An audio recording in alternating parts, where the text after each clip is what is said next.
Hey, what's goody, Frye gang? A while ago, I made a video on every sub weapon and going over what they're based on, so naturally, it's only fair that I also cover every special weapon in the entire Splatoon series and what it's based on. So let's just get right into that.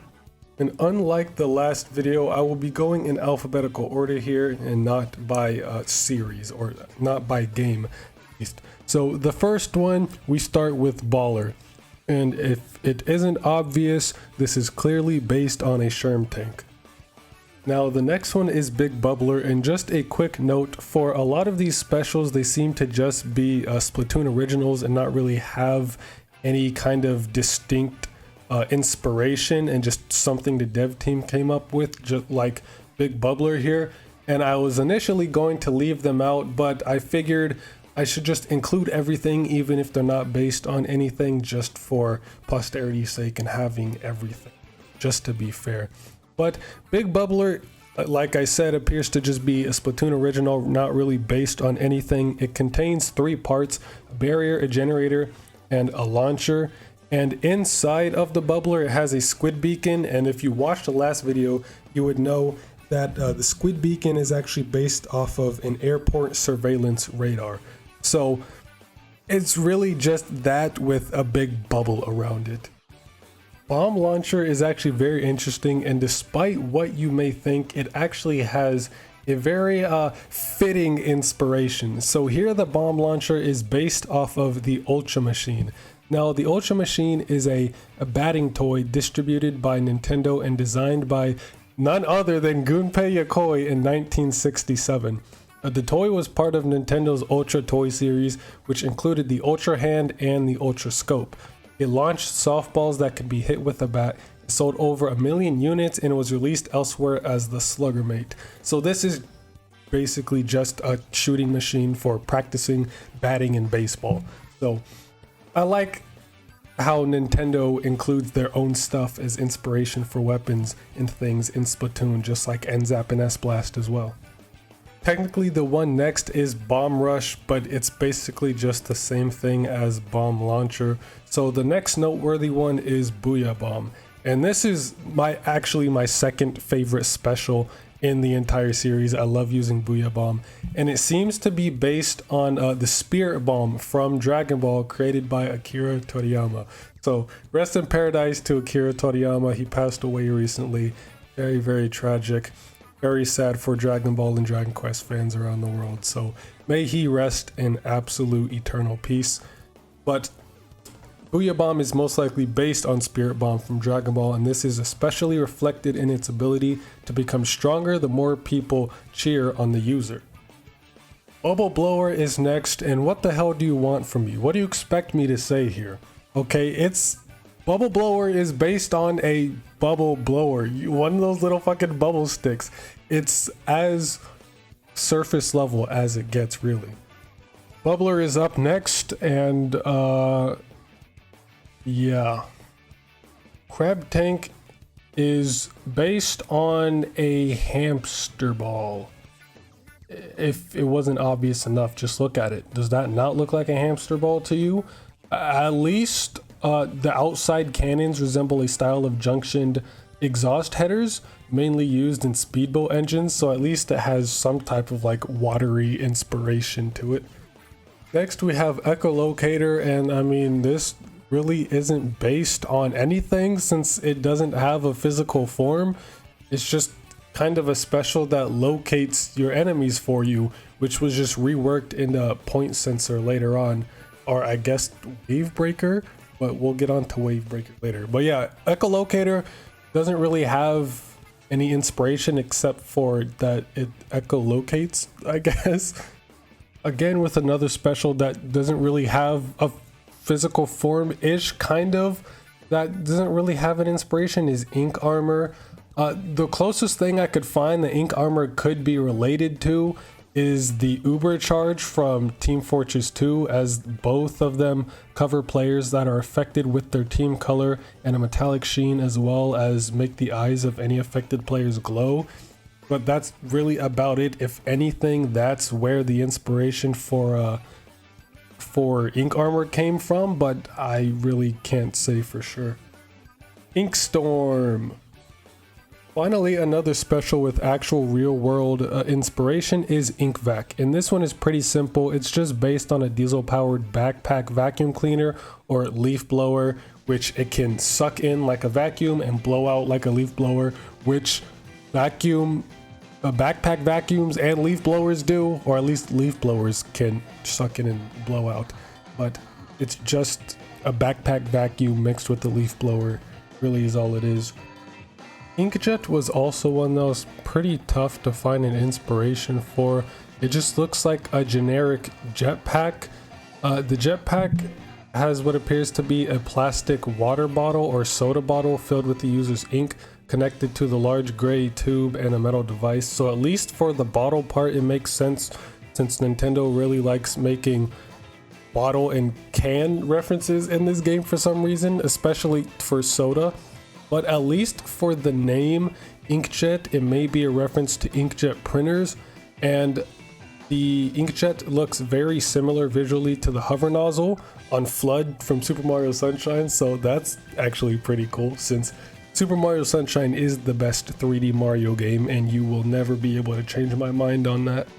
Next Splatoon 1 special we have is Ink Strike. This one is also pretty simple. It's just based on a generic airstrike that is in a lot of other warfare games. So as a shooter, I guess it makes sense that Splatoon would also have its own, but of course it's more squidified, I guess, more childified, if you know what I'm trying to say. It's more, I guess, toy-like, which it makes sense in Splatoon lore for it to be that way anyway. There are a few specials that got reused from Splatoon 1 and were basically remixed and made new for Splatoon 3, one of which being Ink Strike, like I had just talked about previously. Ink Strike was reworked into Triple Ink Strike or Tri-Strike, and this next one, Inkzooka, was reworked into Trizuka, and Trizuka is just more of like a steampunk design on Inkzooka. But Inkzooka and Trizuka are just like Ink Strike, just generically based on Bakuzas. Next is Killer Whale and Killer Whale 5.1. I'm going to lump them together since they're effectively the same thing, even though they are based on separate things. So at least for Killer Whale and by extension the Princess Cannon, they're based on megaphones. That's really it, just Splatoon versions of megaphones. And then Killer Whale 5.1 is based off of speakers, like 6 little speakers. And a cool little trivia about its name is that the number refers to the 5.1 surround sound audio system commonly used in home theaters. 5.1 capable audio systems consist of 5 relatively similar full spectrum speakers as well as an additional low frequency speaker, rounding out to 6, which is why Killer Whale 5.1 has 6 speakers. But despite all of that, the Killer Whale 5.1 6 speakers all appear to be identical and not truly akin to a 5.1 surround sound. Kraken and by extension Kraken Royale are based on a mythological sea monster of the same name and subject of superstition and myths of many sailors. Although there are discrepancies, the legend of the Kraken may date back to sightings of a giant squid. So this has been like an urban legend and a myth for centuries and centuries. So it makes sense why Kraken would be here in Splatoon, considering the series is based all on sea life, and this is one of the most notorious and well-known sea creatures, mythological sea creatures. So Splatoon runs all the way back to old myths. Reef Slider is a lot more simple than you think. It's really just an inflatable tool toy. What the fuck did I just say? Inflatable pool toy that you can ride on, and even the little like animation at the end where you skirt sideways, the ending animation of the special may reference the iconic motorcycle slide in the 1988 anime film Akira. So that could be a reference to that. I would not doubt it at all, considering anime, Splatoon, Japan. Come on, y'all can connect the dots. And it seems like Nintendo was more creative with their special weapons than they were with the subs, because again, Splashdown doesn't seem to really be based on anything. It's kind of just a generic jump up in the air and splash down with this huge explosion of ink around you. So as far as I looked, I didn't really find any inspiration for Splashdown, and by extension, Triple Splashdown either. And the newest and most recent special is Splatter Color Screen. This is just a screen of ink. It kind of looks like water after something's been hydro dipped in it, so that's kind of cool. And at least for the canister that it is contained inside, I didn't really find anything for that. To me, at least, it kind of looks like one of those blender bottles that you use for like protein drinks and whatever. I don't remember what they're called, but y'all know what I mean. Those fucking bottles with those like spirally blender balls or whatever those blender bottles are called.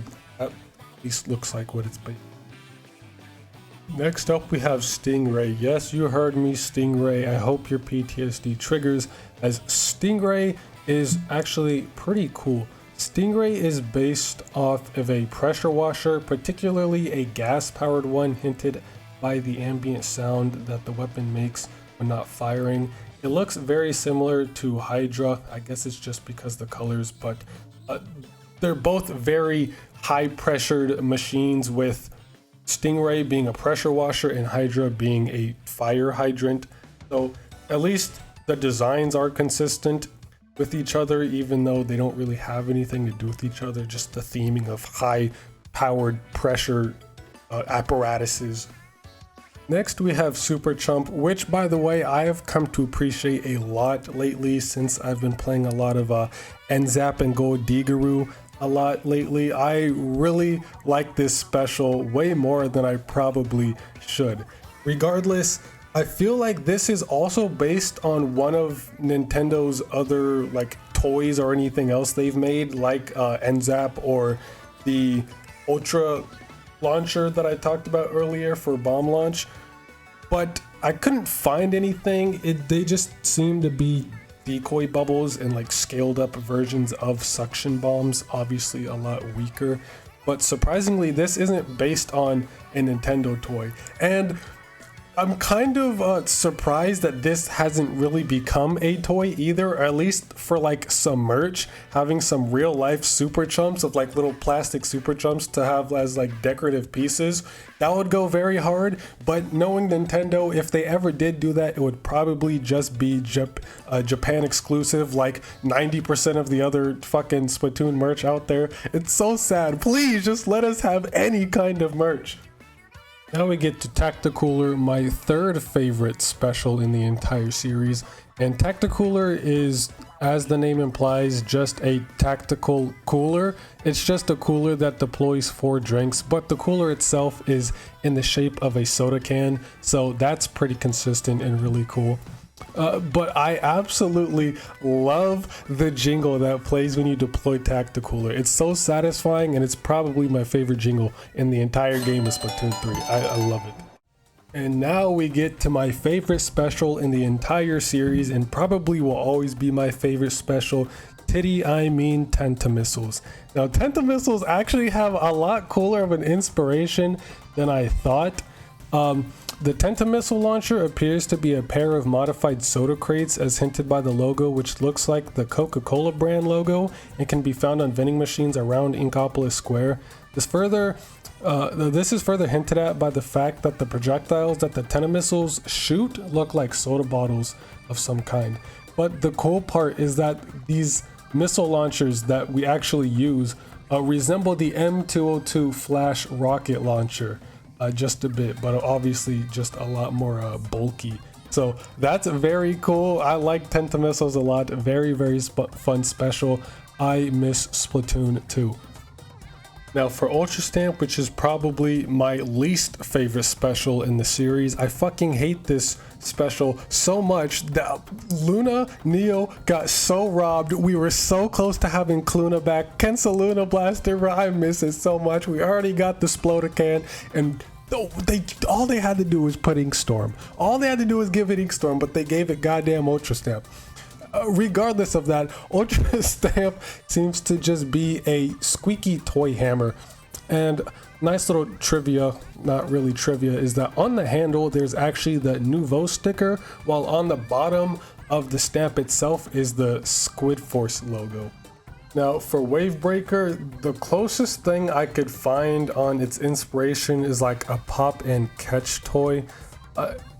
It was kind of, Echolocator was kind of implemented into Wavebreaker, so this is kind of like the new budget Echolocator, although not as good, I'd say, at least for tagging people. It kind of got that in the update with this most recent buff, but that doesn't last for nearly as long. At least for the name of Wavebreaker, it's named after an actual wavebreaker, which is a very real thing, which are basically used to kind of just control the waves and break the waves so towns and stuff don't flood.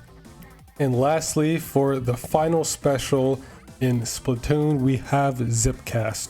Now Zipcaster, there's been a lot of jokes that it's just Splatoon Spider-Man, and it is very similar to Spider-Man, and I would not be surprised if it was inspired by Spider-Man, but at least design-wise, it does have a resemblance to Greninja with like the whole tongue scarf mask thing, which wouldn't be surprising as Greninja is insanely popular, especially in Japan.